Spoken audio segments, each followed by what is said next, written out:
Good Thursday afternoon to you, 4 o'clock. Time for Sports4CLE. Plenty of Browns to talk about. A little later in the show, Casey Kinnamon from Dog Pound Daily will join us. Talk plenty of Browns, Deshaun Watson, Browns quarterback situation, etc. We begin by talking about the Deshaun Watson suspension hearing, the disciplinary hearing going into its third day. Just a few minutes ago, Dan Patrick on the Dan Patrick Show talking about what his sources have told them about the way this disciplinary hearing has unfolded for Deshaun Watson. Looks like the league is not budging off their most unreasonable position of indefinite suspension. Players Association will make some good points, have made good points. Generally speaking, the arbitrator is a serious person who is fair and tough. And then my source says there seems to be a split in the NFL side of things. Some want to settle and have it be over with. Some holding out for the arbitrator to decide in their favor at this rate, not ending anytime soon. I think the headline there is a split in there of what they want out of this. Would you just settle and move on? Whereas some, I think, are holding out hope that the arbitrator will rule in their favor and give him an indefinite suspension. You just don't want to have this where you decide it and then something else comes out. We've seen this before with the NFL, certainly with Ray Rice. You make a decision, you issue a punishment, and then there's video. And again, that is Dan Patrick. What his sources are telling him is going on as the disciplinary hearing for Deshaun Watson in the NFL entering its third day and probably close to wrapping up its third day. Former NFL executive Andrew Brandt talked about the ruling on Deshaun Watson's discipline hearings, as well as what he believes the length of any suspension. This is Andrew Brandt, former president of the Green Bay Packers.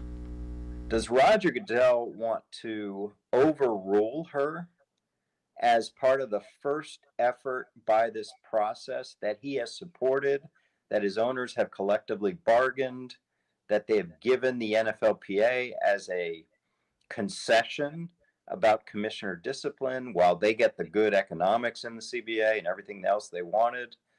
I don't know. Think about that part. Think about there's politics involved. Does Roger Goodell want to go back to, I'll just determine it, I don't care what anyone below me thinks? So I think he will be somewhat deferential to Judge Robinson. Very interesting, Andrew. The whole thing is interesting. If you had to predict, where would you peg it at? Yeah. I'd predict between 8 games and a season. Again, a wide variance, 8 games in a season. Andrew Brandt, that same podcast, talking about the importance of the personal conduct penalty relative to Roger Goodell. Remember back in 2017, Goodell kind of put some teeth into the personal conduct thing. And also what the league's reaction to Sue L. Robinson's findings will be. We're going to see, Ross. The personal conduct policy is an invention of Roger Goodell. He has been very active with it, as everyone knows, in his 16-year tenure. And we'll see where this goes. He was too hard on conduct for a long time. He was too soft on Ray Rice. Where's the pendulum right now? How do they let Deshaun Watson on the field this year with trying to appeal to women, and what Major League Baseball did a 2-year ban to Trevor Bauer? A lot to see what's going to happen here. And that's, nobody really knows because it is the first case under the new collectively bargained process. Let's take a look at this. This is from Brad Stainbrook tweeting out as they go into day 3. Today is day 3. Browns internally don't have any expectations on what a suspension will look like. One person mentioned that they wouldn't be surprised by anything at this point. And again, Brad works for the Orange and Brown Report. With that, let's welcome in Quincy Carrier. And Quincy, it's kind of interesting, Dan Patrick's sources saying there might be a little bit of a split. I can see the NFL wanting to get this in its rear view, especially with what they have coming up with Daniel Snyder and other issues within the league. But the bottom line is nobody knows yet. Yeah, and here's the thing, right? I don't think the NFL wants this kind of responsibility. Because if you look at everything that people have criticized the NFL had over the years when it comes to punishment, it's been everything post the Pac-Man Jones incident, where they added this into the collective bargaining agreement. And what the NFL has found out is that when you do have the power or perceived power in the public to suspend or punish anybody for anything, people kind of expect you to do it all the time. And that's sometimes not always at the best interest of the league. The league kind of wants to be able for some things to be like, hey, we tried, but you can't blame us on some of this stuff. We tried. And that's kind of what this arbiter situation is to put a layer between what the league can do, what the players want, and what actually gets done so that they can blame somebody else, right? Because this is, again, the NFL, this is a business, it's about press. They want to put the bad press on somebody. So the suspension, whatever it is, they kind of want to put that on an arbitrator at this point, right? So I don't buy this idea that Roger Goodell is going to immediately overthrow whatever the arbiter rules in this, because the NFL wanted the arbiter in there for a reason. And that's so that if the punishment comes out that people don't like, they can say, hey, we tried. This is what we wanted, but we're going to respect the process, right? We all know are familiar with that kind of line of thinking there. So there's that. But also when it comes to expectations on the suspension, I mean, when you're putting out 8 games to a whole season, that tells you right there, nobody knows, right? Like when the range is that large, it tells you nobody. That means I am covering myself for anything, right? It could be 1 to 17 games. I don't know, but that's the range, right? Like nobody has any idea at this point. There's no precedent to base this off of. And even if there was a precedent to base this off of, the NFL is not a court. They don't rule off of precedent. So it doesn't even matter in that sense. So it's like, hands up. Like, I don't know what's going to happen here. Deshaun Watson's people don't know what's going to happen here. And I am even sure that the people deciding this have no idea what's going to happen here. We'll see if this gets figured out before camp. I remain highly skeptical that we're going to figure out anything before the season starts, until like right before the season starts. But this whole situation, again, there's going to be a lot of information that comes out that's not really news. It's just more information confirming what we've already known, what this situation was, which is this is a situation that nobody really knows how to deal with. This is kind of interesting. So this came from Mike Florio. NFL and Deshaun Watson could strike a deal, agreed upon a suspension at any time. Here's a suggestion. Treat all of 2021 like an unpaid suspension. He'd pay back $10 million that he made. Sit out the first 8 games of 2022 without pay. That would be 25 games. Now, Florio came up with the idea based on Article 46, Section 5 of the Collective Bargaining Agreement. In English, it means a player placed on paid leave who is eventually suspended gets credit for the games missed while on paid leave. He simply has to surrender the money he made while he was on paid leave. Now, Watson wasn't on the commissioner's exempt list. He and the Texans agreed that playing the entire season wasn't in their best interest. Again, Quincy, what he's doing is he's giving the NFL a way to figure out, okay, you can make it look like you suspended him 25 games by doing this. This reminds me of when the Browns traded for Odell Beckham, when we were like, hey, Jabril Peppers is a first-round pick. You know what I mean? Like, yeah, maybe they buy it, maybe they don't, but it don't feel like, it's been like that should count. But okay, I guess if you want to say you got 3 first-round picks, we could throw Jabril Peppers in there and say that was the 3rd first-round pick. Like, it is a feasible defense at this point, but like if the NFL says we suspended Deshaun Watson for 25 games, he will only miss 8 games of the 2022 season. Everybody gonna smell through that, right? Like I don't think anybody's gonna buy that. Anybody who wants punishment out of the Deshaun Watson situation is gonna be like, oh yeah, 25 games. That does seem fair. Like no, that's not gonna satisfy anybody. Browns fans will just buy say it, it's though. a $10 million fine and an 8-game suspension. Yeah, people who want him on the field will buy it, right? Ultimately, but people who are looking at this situation from a legal perspective, like you just took just say you suspended him for 8 games and fined him X amount of money. Do not try to get away with telling the people you suspended him for 25 games, because I think people are going to sniff test that one. You're probably right. It's an interesting it's a solution, it's right? An interesting I guess. solution. Yeah, he's a problem solver, that Mike Florio. All right, let's head to the voicemail of Truth and Reason. This one about the whole Deshaun Watson situation. I can't wait until this whole Deshaun Watson fiasco is over.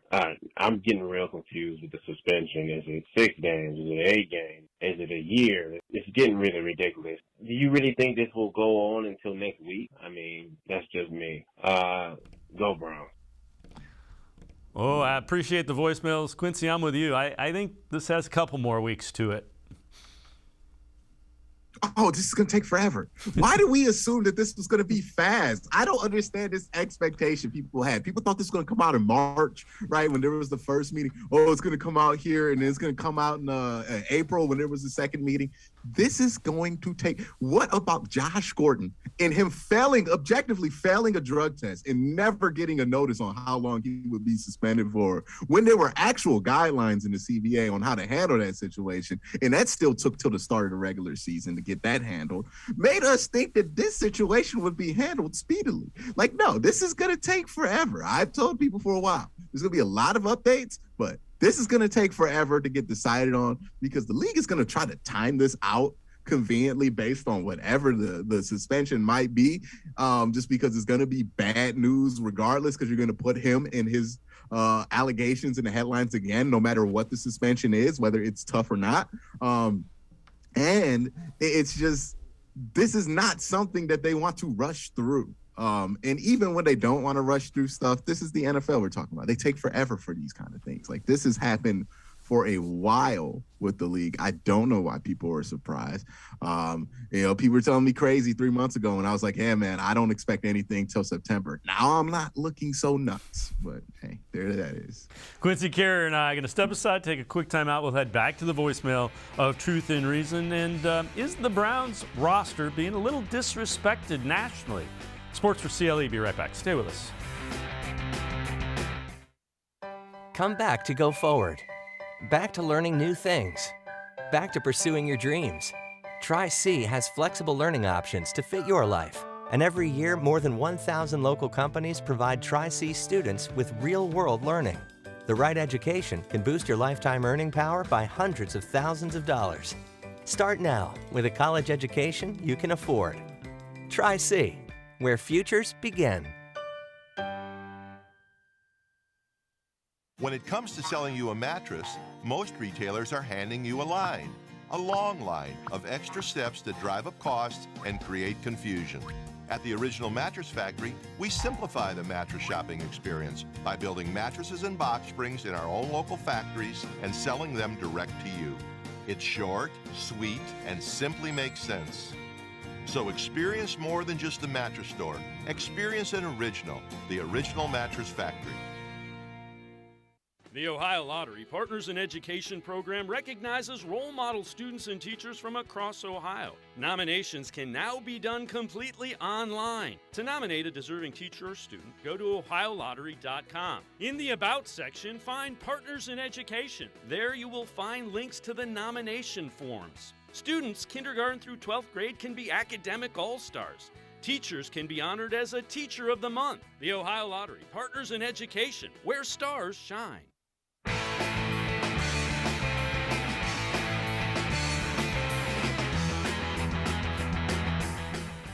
We continue talking Browns with Quincy Carrier. Time to head back to the voicemail of Truth and Reason.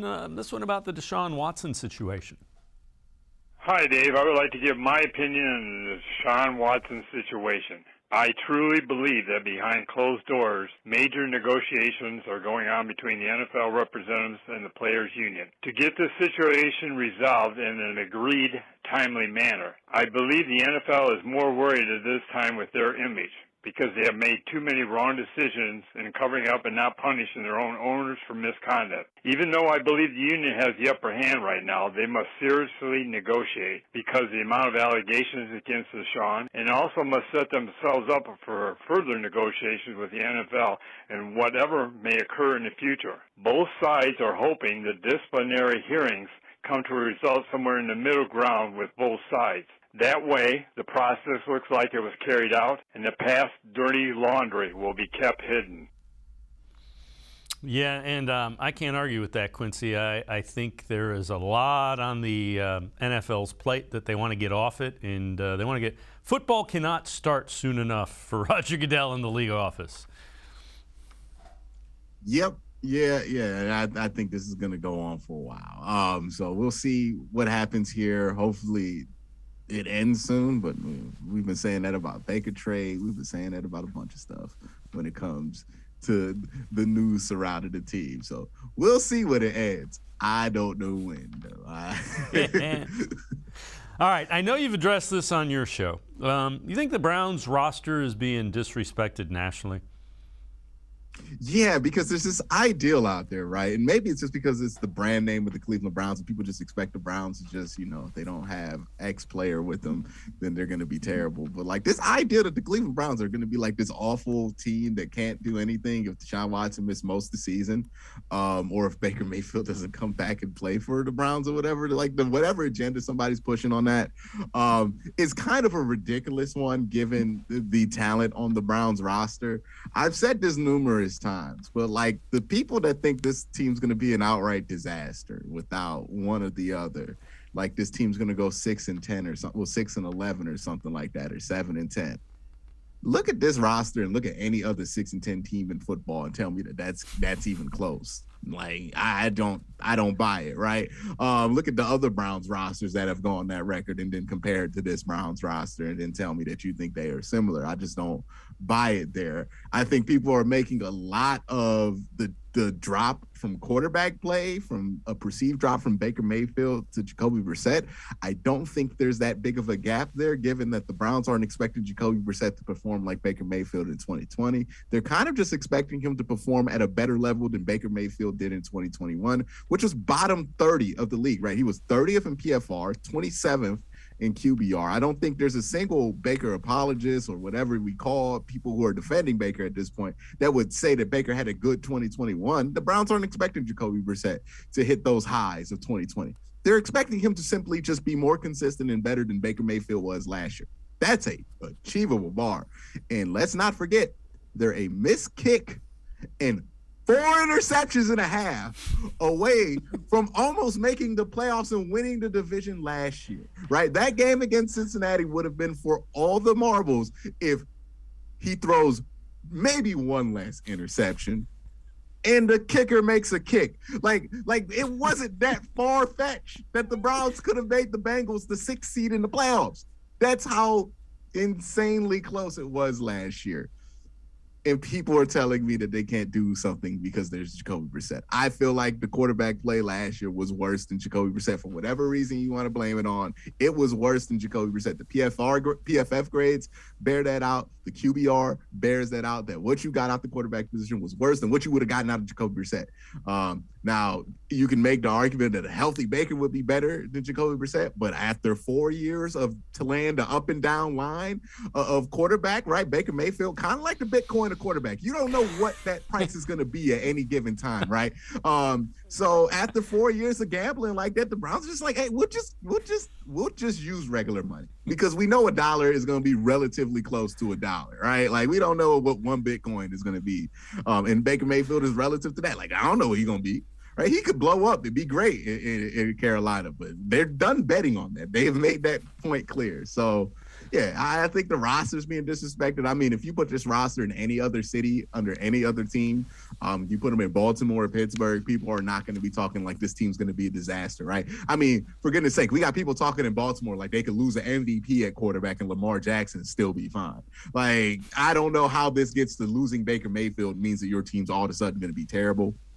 I don't think Baker's had that kind of impact on winning that people want to make it seem like he has had. That's not disrespect to Baker Mayfield. That's just kind of the truth, right? Like 2018 was a big changing point, but they added 3 Pro Bowlers, Jarvis Landry, Nick Chubb, Denzel Ward.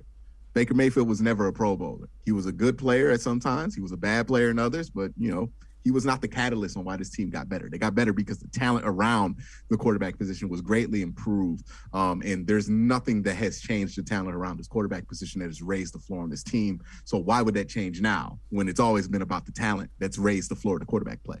So this is kind of interesting as well. This is from the Bleacher Report, ranking NFL's true franchise cornerstones entering the 2022 season. Top 5 are all quarterbacks: Mahomes, Allen, Burrow, Jackson, and Herbert, 1 through 5.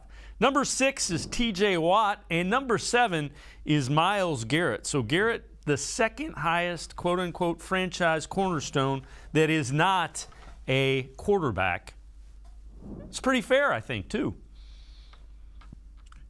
Where Aaron Donald on that list? That's just what I'm looking for. I mean, I understand he's not young. I don't know if there was a young requirement to this or a younger element in this ranking, but I mean, Aaron Donald is the LA Rams.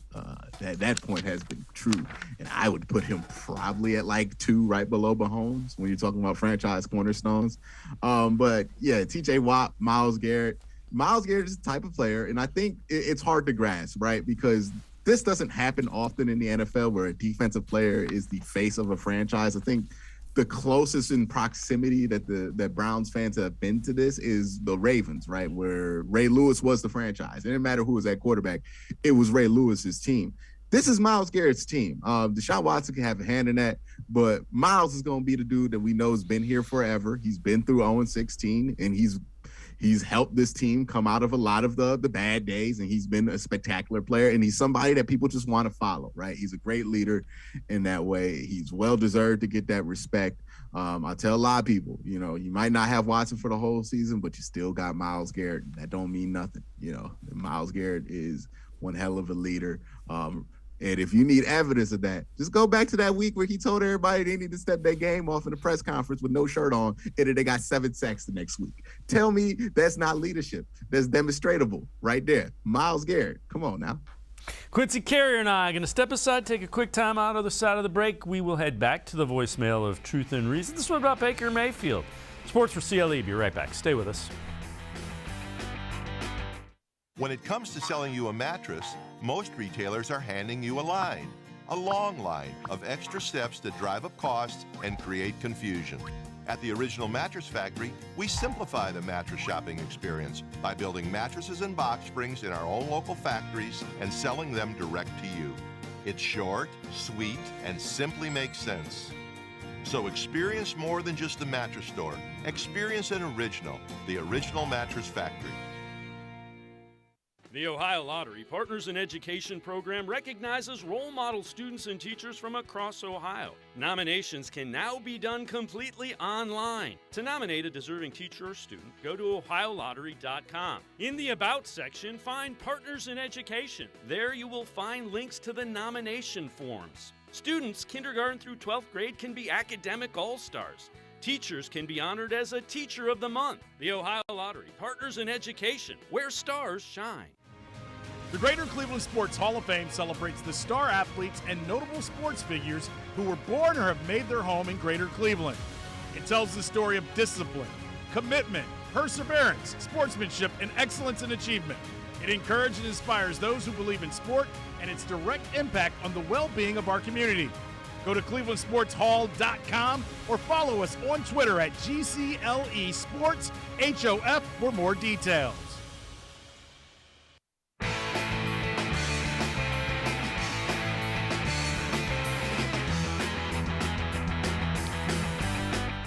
Quincy Carrier and I continue talking Browns. Let's head back to the voicemail of Truth and Reason. This one about Baker Mayfield and a potential return to Cleveland.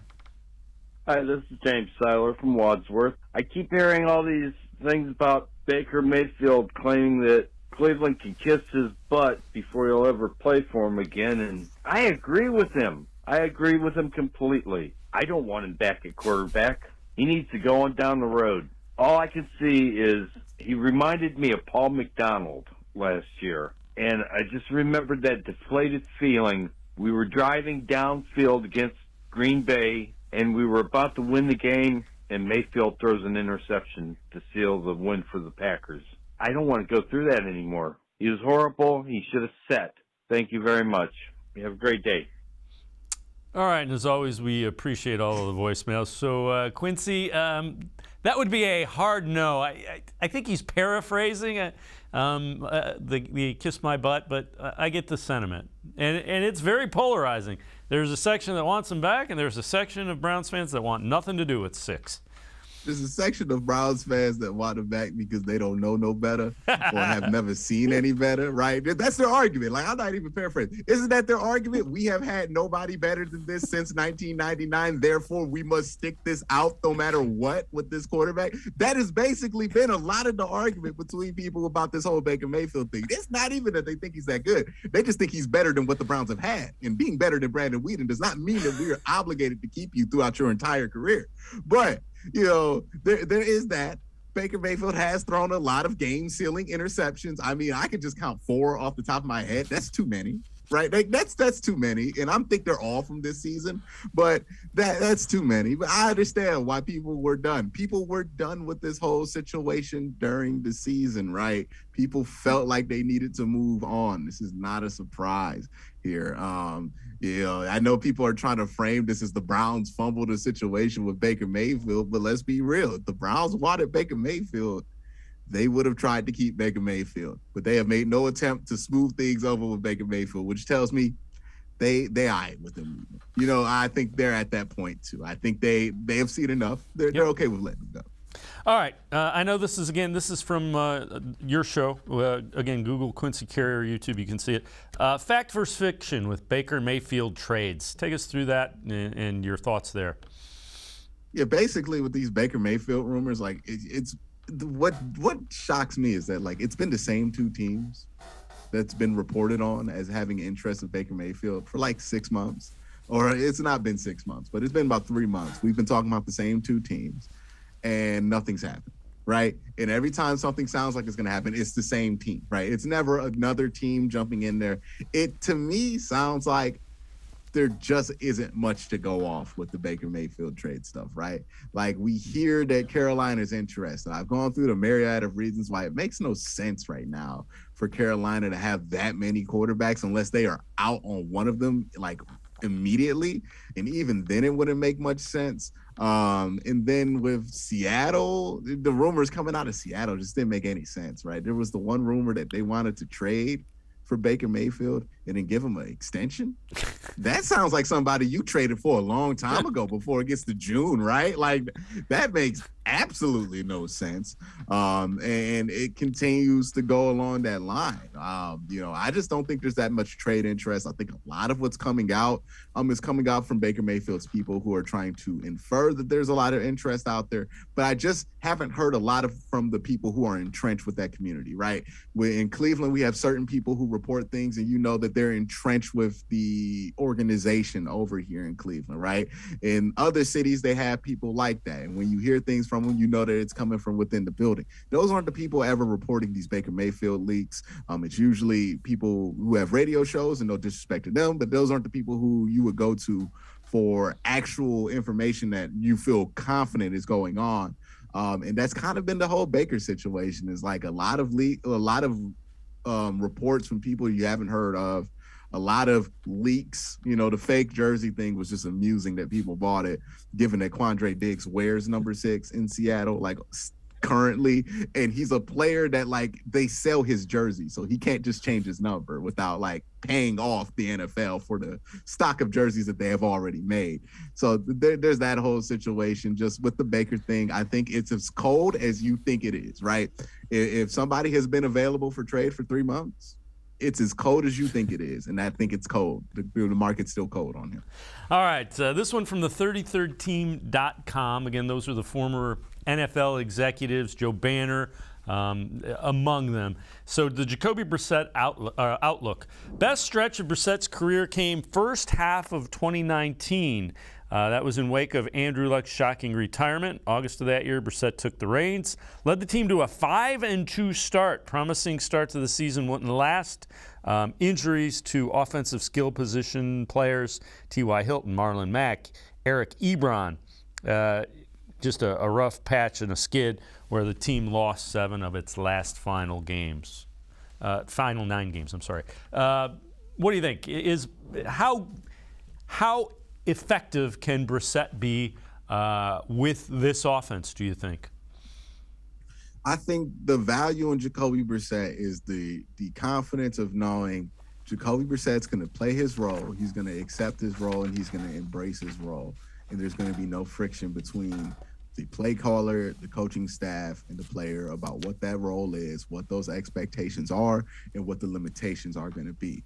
That is ultimately what they want from the quarterback position if they're not going to have a Deshaun Watson in there, right? The issue that it's been in the past was, Baker wanted to have more of a role. Baker wanted to be in more things. Baker wanted more of a say in what happened in there.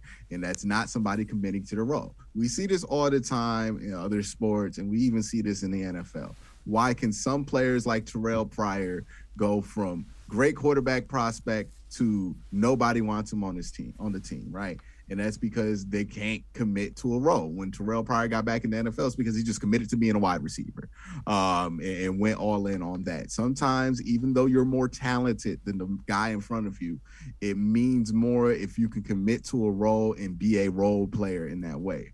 And that's what Jacoby Brissett can bring. He is willing to be a role player. He knows he's going to be a role player, and there's no friction about that from the top down, that he is going to be a role player. So he is going to be more accepting of that. There's not going to be that friction. You're not going to have to play call thinking, hey, I got to make sure Baker's happy here because we're not passing the ball enough or giving him touchdown opportunities and stuff like that. Like, a lot of that goes into play calling. A lot of that affects how the plays get called. And now the Browns can just worry about calling the best play for the game instead of calling what they feel like they need to do to appease certain things in the locker room. That kind of consistency is so undervalued. It gets swept under the rug, but that's what they want out the quarterback position if it's not going to be Watson. Watson, you'll take more of that because you know that the ceiling is crazy on him. But, with Jacoby Brissett, they want him to play a role, right? Baker would have been great if he was willing to play and accept that role because, that's probably what his role is in the NFL. Somebody who can recreate an offense, not necessarily be a creator of it, but he wanted to try his hand at the latter. And, he definitely tried it, and it certainly had some results. I'll just keep it at that. Quincy Carrier and I are going to step aside, take one more time out. Other side of the break, we head back to the voicemail of Truth and Reason, talking about what the Browns offense might look like without Deshaun Watson. Sports4CLE will be right back. Stay with us.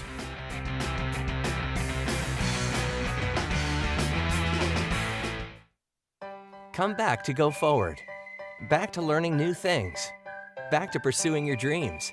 Tri-C has flexible learning options to fit your life. And every year, more than 1,000 local companies provide Tri-C students with real-world learning. The right education can boost your lifetime earning power by hundreds of thousands of dollars. Start now with a college education you can afford. Tri-C, where futures begin. When it comes to selling you a mattress, most retailers are handing you a line. A long line of extra steps that drive up costs and create confusion. At the Original Mattress Factory, we simplify the mattress shopping experience by building mattresses and box springs in our own local factories and selling them direct to you. It's short, sweet, and simply makes sense. So experience more than just a mattress store. Experience an original, the Original Mattress Factory. The Ohio Lottery Partners in Education program recognizes role model students and teachers from across Ohio. Nominations can now be done completely online. To nominate a deserving teacher or student, go to ohiolottery.com. In the About section, find Partners in Education. There you will find links to the nomination forms. Students kindergarten through 12th grade can be academic all-stars. Teachers can be honored as a Teacher of the Month. The Ohio Lottery Partners in Education, where stars shine.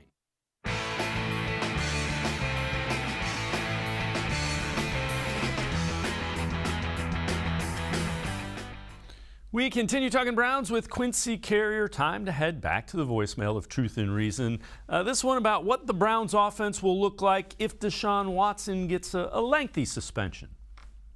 Hi, Dave. Mike from Massillon. Calling in on our offense until hopefully Watson comes back. I do believe and agree it will be a run-heavy offense. I think we will be seeing more of what we asked for in the past. I think Coach has been good with trying to preserve Chubb and trying to get as many years as he can out of him. But he knows this year we're really going to need him and Hunt to carry this offense till hopefully Watson gets back. Love your thoughts. Great show as always. Good evening. Go Browns. As always, appreciate all of the voicemails. Love the barking at the end. Quincy, what about it? Is similar skill sets to Watson and Brissett, and I don't mean they're similar in terms of the level, but they can do some of the same things. What is this offense going to be based on, you think?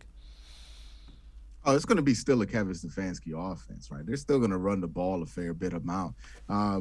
Keep in mind, they have Kareem Hunt and Nick Chubb, but the guy I think's flying under the radar is Dearness Johnson, who, if you look at his PFF grade last year, was 9th in the NFL out of all of the running backs in football. 8th was Nick Chubb, right? So Dearness Johnson was not just good for what the Browns need. He was actually one of the better top 10 running backs in football by some metrics. And he was actually second on this team in yards per carry with this large enough sample size to where that's not ignorable. So, yeah, there is a lot to look forward to when you have 3 running backs at that level. They drafted Jerome Ford. We'll see what happens with him. Same thing with Demetric Felton, right? More of a sample size for him. So this running back room is going to be the strength of the offense. I think the passing game was always going to be supplementary to that. Obviously, if you have Watson, it expands the amount of supplement that you can have to the running game, right? It obviously greatens that. But if you don't have Watson, still the principle of this offense is going to be being able to run the football effectively and in crunch time, being able to put games away by your ability to run the football. I mean, Kevin Stefanski, he does this. Whether it drives us, sometimes it drives us crazy, right? Because it's 5 minutes left instead of like 3, and he decides just to run the ball 5 straight times, and then they get the ball back, and then we start panicking about the time there. But that's what Kevin Stefanski's going to do. I don't think that's going to change. It's kind of what he's always done. All right, let's take a look at this. So training camp under a month away. Go figure that. Starts July 27th out in Berea. Browns released a little bit of offensive hype video. Let's take a look.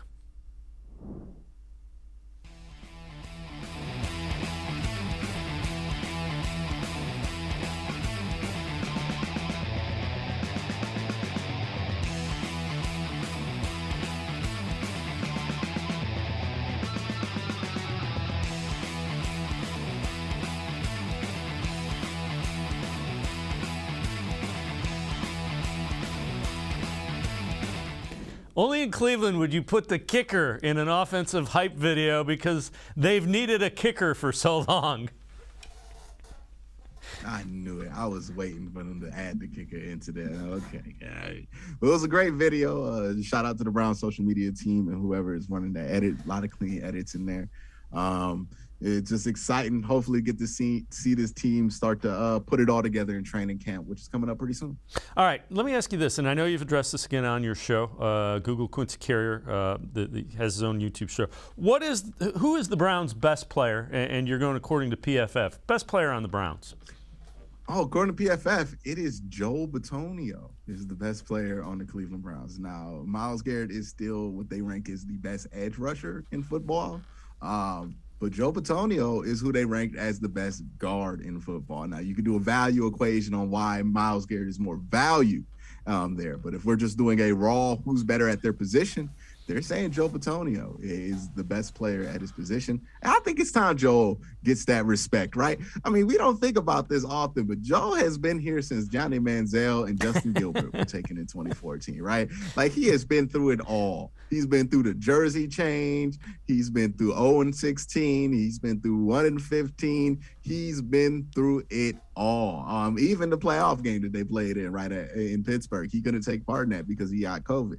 So, you know, Joel's been through it all. I think it's a nice thing for Joel to get that honor from Pro Football Focus as the best player on the Cleveland Browns. He's kind of a forgotten hero, right? Because Joel Thomas wasn't forgotten about because Joel was like, him and Joe Hayden were like the only good players on the team for so long. Now, Joe Batonio is in a situation in the direct opposite of Joe Thomas, where there are so many talented players on this team that you forget how great Joe Batonio has been for how long he has, because there's been other names to distract you, right? Nick Chubb, Kareem Hunt, Myles Garrett, like all of these names that will take you away from looking at the offensive line. But I think Joe deserves that respect. because he has been one of the best guards in football for like the last 5 years. And that kind of longevity is why he has a extended contract at the age of 32. Shout out to Joe Batonio. Who are the young, before I let you go, who are some of the young guys you think are primed to really step up and have a big year coming up in 2022? Harrison Bryant's going to be the guy that I'm going to go with here. I think he's going to do much better than he did last year. I think he's going to be primed for a breakout just because I think he's finally in the position that he's needed to be in, right, which is tight end 2. He needs to be a tight end 2. He can block a little bit. He can run a little bit of routes, but he doesn't need to be your main focus from the tight end standpoint. David Njoku's going to take a lot of its attention. So is Amari Cooper. I think you can look for Harrison Bryant to have a solid year this year and have surprised a lot of people. Quincy Carrier, as always, man, great stuff. Appreciate the time and the insight. Thanks very much, Quincy. No problem. You have a great day. You too. Quincy Carrier has his own show. Google him on YouTube. Really good stuff. We always appreciate Quincy joining us. We're going to step aside, take a quick time out on the side of the break. Casey Kinnamon from Dog Pound Daily. We'll talk a little bit more about the Deshaun Watson situation. Sports4CLE will be right back. Stay with us. Come back to go forward. Back to learning new things. Back to pursuing your dreams. Tri-C has flexible learning options to fit your life. And every year, more than 1,000 local companies provide Tri-C students with real-world learning. The right education can boost your lifetime earning power by hundreds of thousands of dollars. Start now with a college education you can afford. Tri-C, where futures begin. The Ohio Lottery Partners in Education program recognizes role model students and teachers from across Ohio. Nominations can now be done completely online. To nominate a deserving teacher or student, go to ohiolottery.com. In the About section, find Partners in Education. There you will find links to the nomination forms. Students kindergarten through 12th grade can be academic all-stars. Teachers can be honored as a Teacher of the Month. The Ohio Lottery Partners in Education, where stars shine. I am powerful beyond my wildest imagination. I will define my future. I will keep challenging myself to improve. Because I am a future leader of this great nation. I will be responsible for raising a beautiful family. And educating not only my generation, but many more to come. I will make a difference in my community. And I will stand up for what I believe in. I will not settle for simply chasing my dreams. I will achieve them. Because I was given a chance. An opportunity. A home. At Family, Career, and Community Leaders of America. The ultimate leadership experience. FCCLA has been one of the greatest experiences of my life. It's made me who I am today. Join us. We'll build a new future together.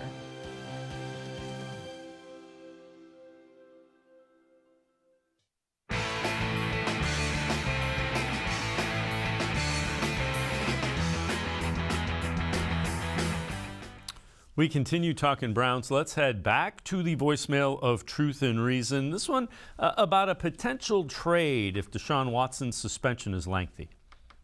Hey, fellas. As always, you guys have the greatest show when it comes to Cleveland sports. Love it. Hey, if Deshaun Watson should receive a lengthy suspension, and I'm hoping he doesn't, how about trading Baker to Pittsburgh for Mitchell Trubisky? Mitchell has great running ability, can throw a decent ball at times. Seems like he'd fit very well with Coach Stefanski's offense. He certainly has plenty of starting NFL experience. His contract is roughly $4.5 million or close to it, which is comparable to Baker's $18.9 million. Pittsburgh might go for this trade so they can have a proven starter who actually won a playoff game against them, of all things, and enable them to sit their rookie Kenny Pickett all year. Plus, wouldn't it be cool to have Mitchell come back to his hometown? After all that, I think Pittsburgh might even toss in a low draft pick. Thanks for the feedback. Bye now. All right, as always, appreciate the voicemails. Let's welcome in Casey Kinnamon from Dog Pound Daily. And Casey, I saw Mitchell play quite a bit in high school, follow him through college. I think he can potentially be an NFL starter.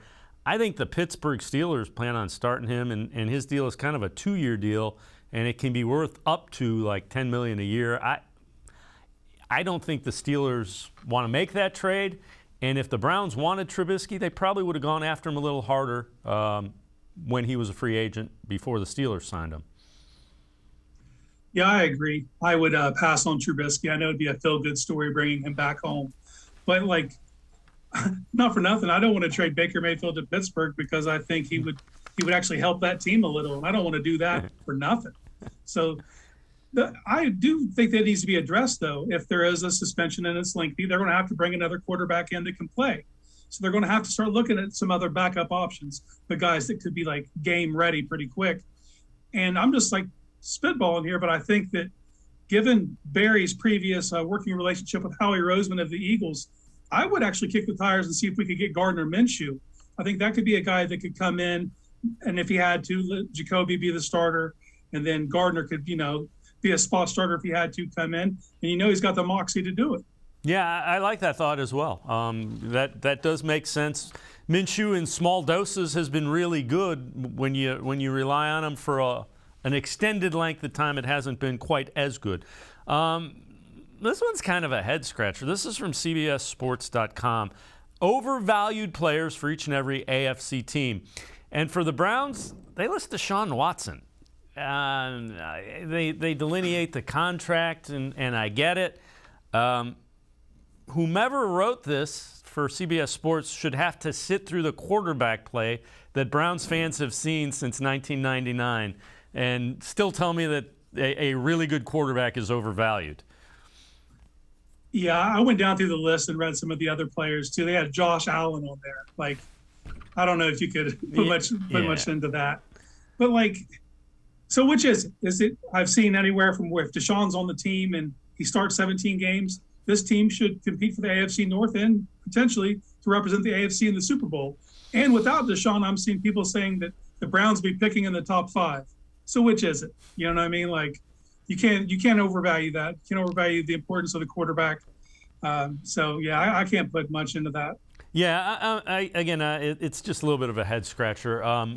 Teams that have had successful quarterbacks don't understand how rough it is to win in the league without a really good quarterback. Browns fans understand that pretty well. This one's also kind of interesting. So it's the Brown quarterback comparison chart. This is from Pro Football Focus. So it lists Watson, Baker Mayfield, Jacoby Brissett.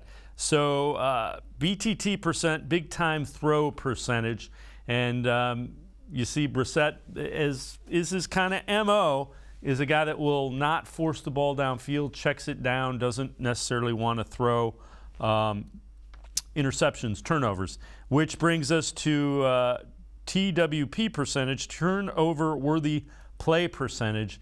And when you see that's the third one over, Watson's is the least, Brissett is the next, Baker Mayfield the highest, and then the average depth of target, which kind of relates to what I said earlier. Watson goes furthest downfield than Baker, and Brissett doesn't force things downfield. If you're relying on a guy to get you through 8-10 games, those numbers for Jacoby Brissett are fine. Yeah, I'm not mad at him at all. That's exactly what you want out of your backup quarterback. Let's keep it safe. Let's just keep the ball. Let's make sure all of our possessions end in a kick, whether that is an extra point, a field goal, or a punt, and give it to our defense. That's what you want out of your backup quarterback. Stay steady. You don't need a lot of big splash plays because we're probably going to get those in the running game anyway. So, yeah, those numbers from Brissett don't worry me at all. No, I mean, you want him to take care of the football, and then you're going to have to make 2 or 3 plays in the passing game at critical times that might win you a game, close games. Yep, it's all about efficiency, and that's what we're going to need out of Brissett if he's asked to steady the ship for several games. All right, let's head back to the voicemail of Truth and Reason. This one about the Baker Mayfield situation. Hi, this is Daniel, the Menor Cardinal, living in Florida. And my subject today is, as distasteful as this seems to me, there is a possible solution to the Baker Mayfield situation. And the solution could be, as marketing people say, the win-win scenario that allows both sides to get what they want or need from compromise. Remember, this is a business, not a college fraternity.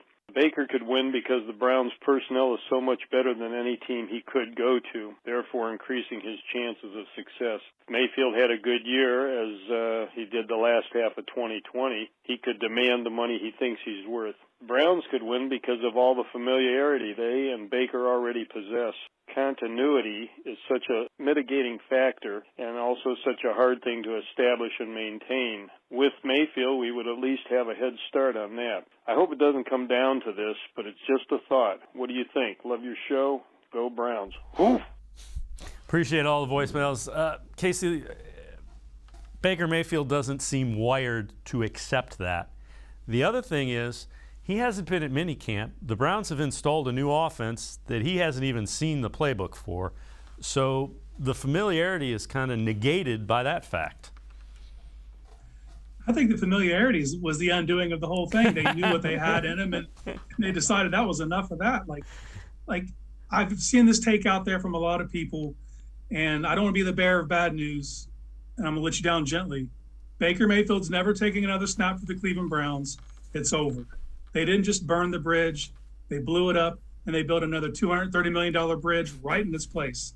It's over. Both sides have moved on. The only technicality is he's still on the roster, but that is a technicality. He is not really a Cleveland Brown at this point.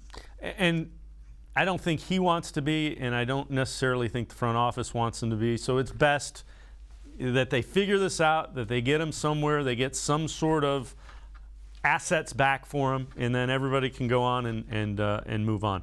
All right, Casey Kinnamon, Dawg Daily, and I are going to step aside, take a quick time out. Other side of the break, we'll head back to the voicemail of Truth and Reason.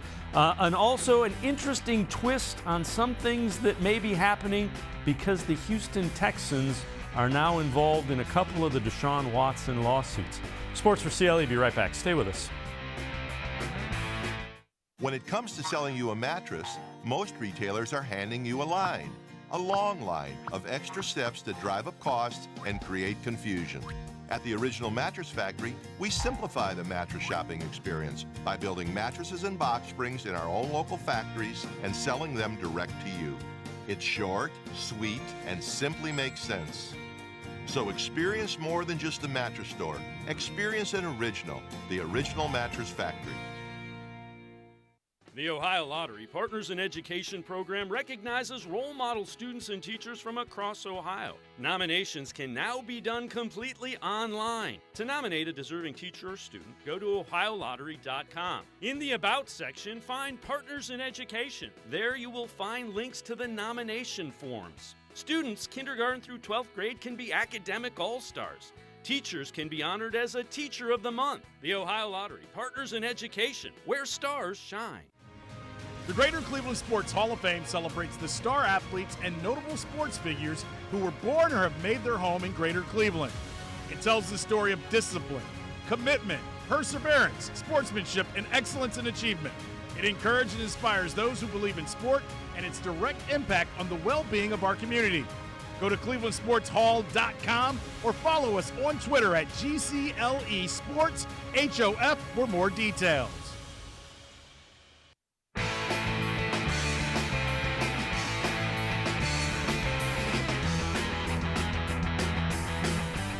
We continue talking Browns with Casey Kinnamon from Dawg Daily. Let's head back to the voicemail of Truth and Reason. This one about the Deshaun Watson contract.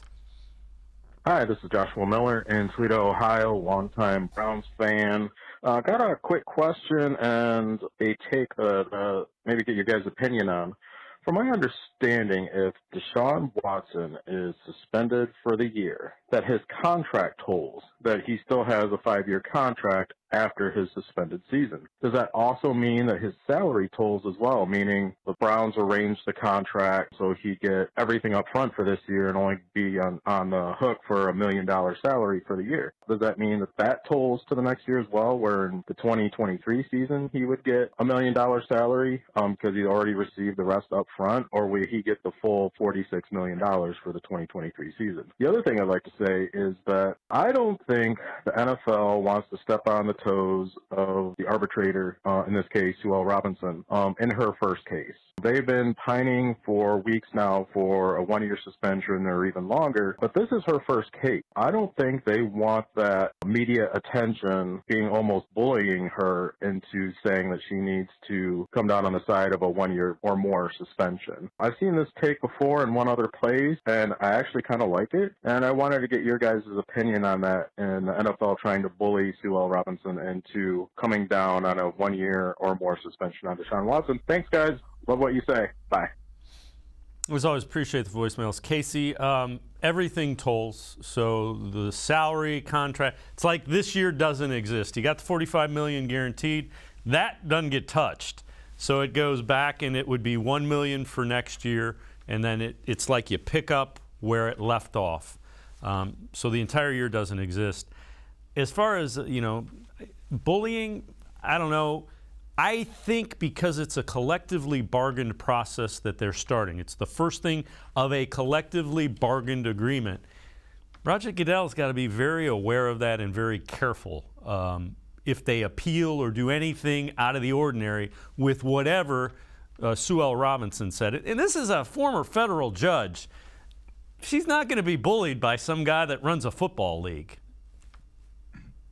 Yeah, the caller was spot on. The salary and everything would pause, which would make it even a better deal if you think about it in those regards, because the salary cap would be higher the following year.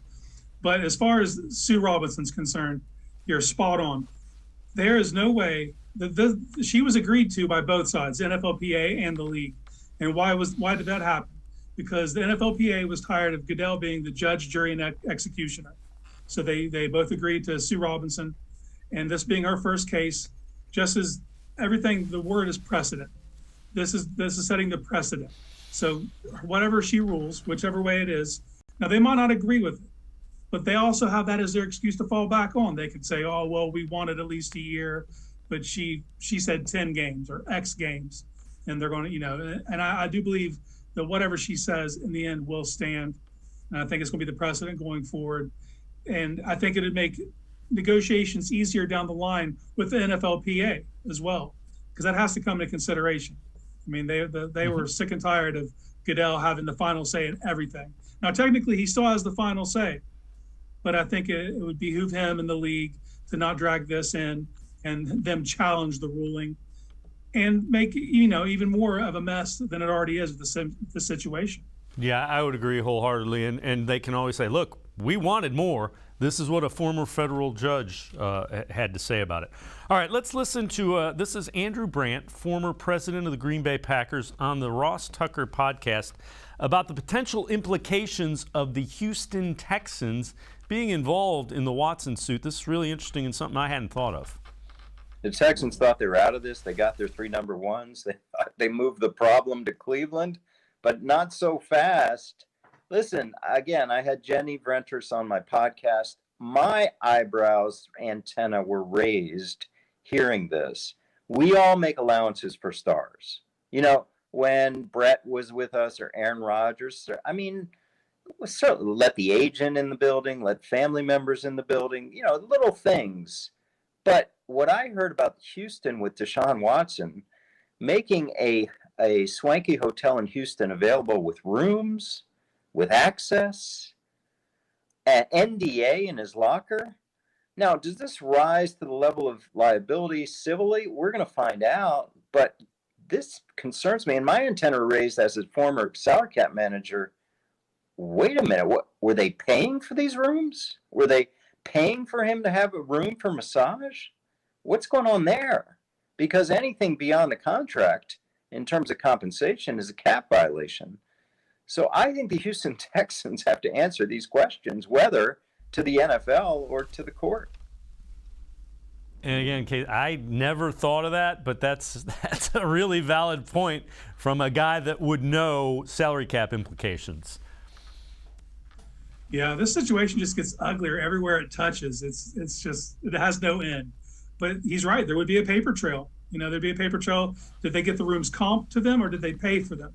And either way, they'll have to, if they get drug into court, this is going to all come out into the light, and we're going to find out what kind of role the Houston Texans played in facilitating Deshaun Watson.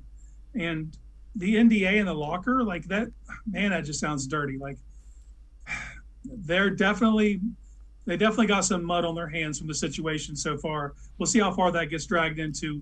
I know Busby's already filed one lawsuit against them. We'll see how that plays out. Yeah, and again, that NDA was from their director of security, who was a former, Secret Service. So it's a mess. And again, it goes into that on top of Daniel Snyder, on top of Brian Flores, on top of John Gruden. The NFL can't get back on the field soon enough for Roger Goodell in the league office. Yeah, the 30 for 30 regarding this is going to be nuts. All right, Casey Kinnamon, as always, great stuff. Appreciate it. Thanks very much for your time, Casey. Hey, anytime. Thanks for having me on. All right, Casey Kinnamon, make sure you read him, Dog Pound Daily. That's going to do it for this edition of Sports for CLE. We'll see you back here tomorrow at 4 o'clock. Have a great night, everybody. See you tomorrow at 4 on Sports for CLE.